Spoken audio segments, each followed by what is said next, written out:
advance, if I'm correct, right? That's right. They advanced and took on Planet Express in the finals.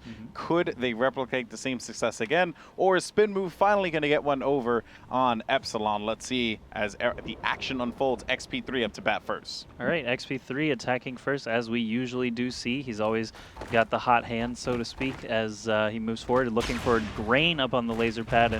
And, you know, Grain actually did a great job with the laser in Wednesday's games in the round of 8. Do expect to see some more successful attacking rounds in this best of 5 than we saw in the last one. Last one was pretty defensively solid on both sides, but these guys, both teams, Grain and Poor Billy with some very good lasers, XP3 and gillz with some incredibly good lasers, and the others, I mean, they're not bad by any means. They just have a slightly less good. Pluxy was recruited to SpinMove because of his defensive prowess, not because of his sharp laser, but XP3 with so much armor remaining, Nice stuff. able to sneak in there past Pluxy, only take 2 points of damage there from Pluxy, and take that first attacking round pretty quickly. Now it's up to Nutri-Grain or just Grain to attack in now for SpinMove. He's Nutri-Grain, trying to go healthy. And we did see him open things up nicely in the first matchup that I think they had against ESP Junior. I believe those are the guys who they faced off against. Let me actually double check my notes. Yes, it is. They did face off against ESP Junior, and which used to be the sister team of this squad, which was known as ESP Senior, now known as Epsilon. And Nutri-Grain opened things up wonderfully here, but we did see a defensive-heavy game there as well. So very interesting points that you bring up here. Ooh. But XP3 just opened it up nicely with an attack round. Nutri-Grain getting a shot though on gillz, taking him out there. You are going to see some hovering by the goal. Nutri-Grain.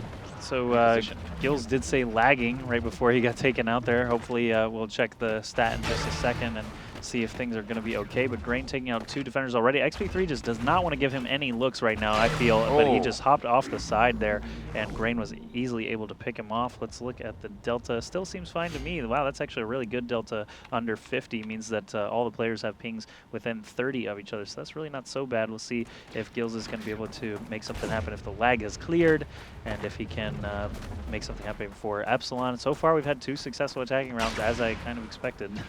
Yep, and poor Billy here putting in the shots with the rocket. He is not going to try and make a mistake here, but it is inevitable from time to time, especially with the way gillz was just hunting him there. But he is going to give that one up, waiting for the guy to make a mistake on the right side and checking the jump pad. The scope pad. Very, very good stuff there by gillz. Playing this one real astute. But wait a minute, poor Billy with the rush down here, and you are going to see a laser. Nutri-Grain taking him out there. Poor Billy is going to be in a position where he is going to be able to put in some shots, and good team up here by Nutri-Grain and poor Billy. Nutri-Grain with the final hit. That's on right. gillz. Grain getting 2 of those laser shots from the pad up there. gillz did not have enough time to actually check him out and try to take him out. But poor Billy, let's see if he can make 4 attacking rounds in a row. Oh no, excuse me, that was a defensive victory, wasn't it? I just saw so many lasers, I got confused.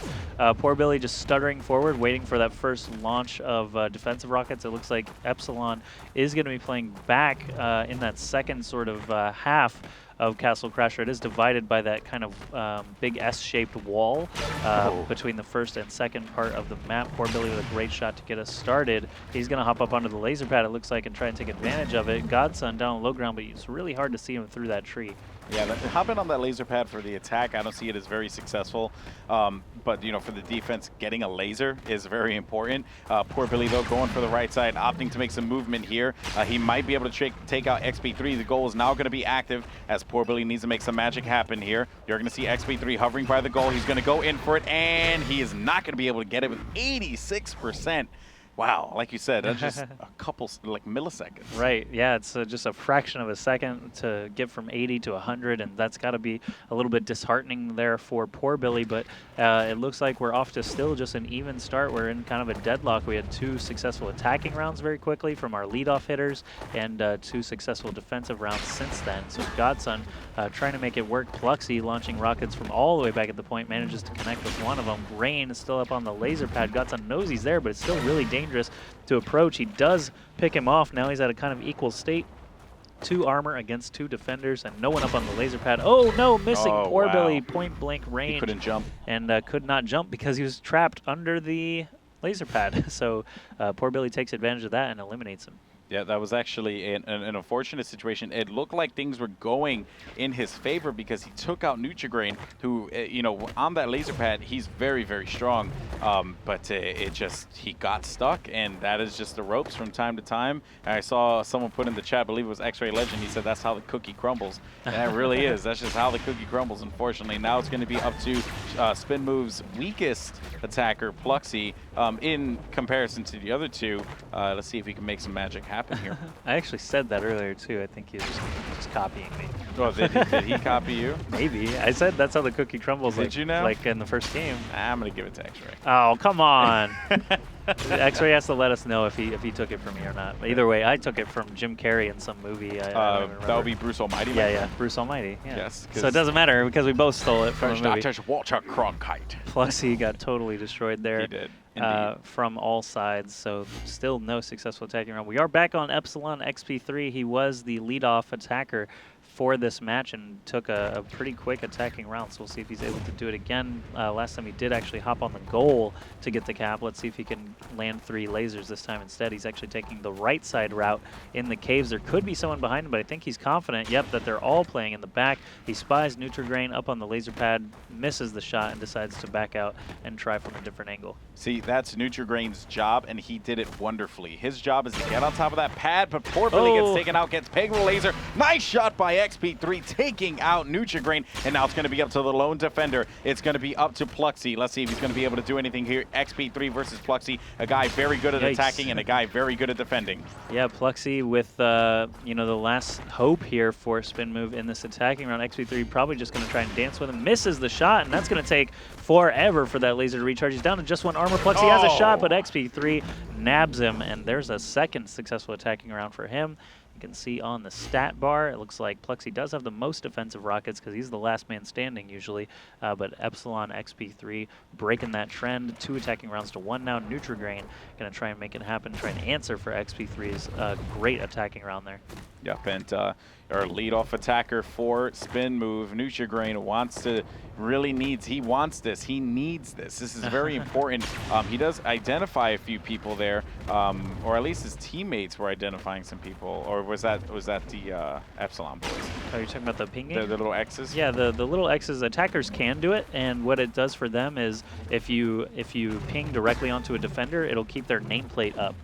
For like a second or two, so that you can see where they're ducking behind.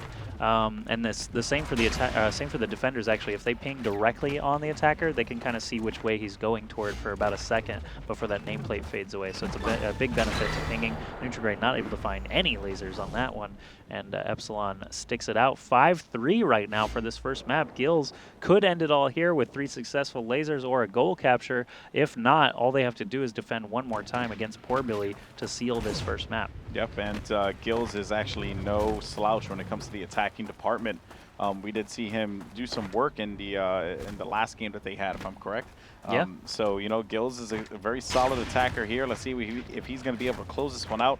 gillz trying to hit that shot on the right side, unsuccessful. Going after poor Billy here, and poor Billy just getting focused on by gillz, but gillz just gonna take this one real slow. Good prediction laser, I must say. Just expecting someone to be around that corner. Whoa. Prediction lasers are interesting. I mean, that was a great shot on poor Billy, but prediction lasers are a little bit more interesting than prediction rockets. You do prediction rockets because they have a travel time. If you're doing prediction laser, he better be there. he crept around the corner and expected him to be there.